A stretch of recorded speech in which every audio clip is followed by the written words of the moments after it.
একবার এক স্কুলে ক্লাসের মধ্যে ছাত্ররা স্যারকে প্রশ্ন করছে, স্যার সুখ কী জিনিস, কীভাবে সুখী হওয়া যায়, এটা আমাদেরকে শিখিয়ে দিন।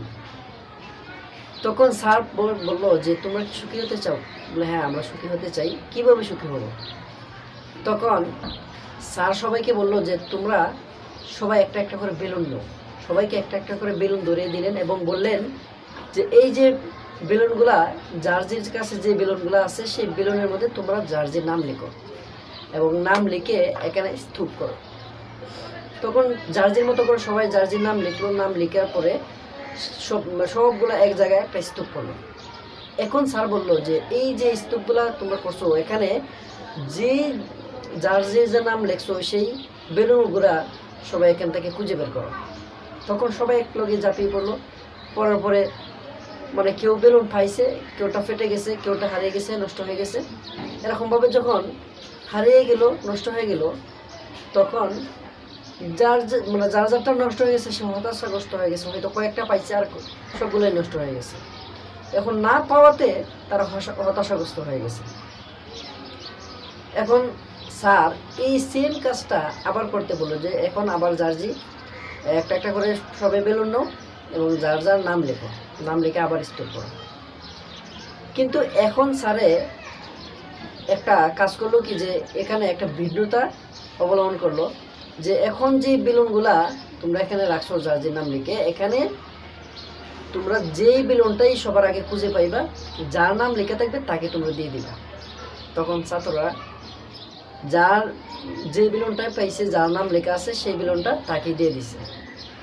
এখন স্যারে বলতেছে যে এই যে তোমরা বেলুন এখন দিয়ে দিলা, যার বেলুন পাইছে তাকে দিয়ে দিলা, এটাই হচ্ছে সুখ।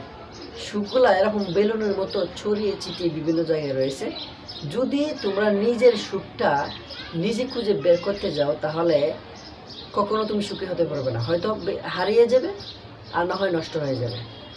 এরকমভাবে যদি তোমার বন্ধুকে যেভাবে তুমি বেলুনটা দিয়ে দিলে, এভাবে যদি তুমি তোমার সুখটা তোমার বন্ধুকে ভাগ করে দাও, তাহলে আরেকদিন দেখবে তোমার এই বন্ধু তোমাকে এই যে সেম জিনিসটা আবার তোমাকে ফিরিয়ে দেবে।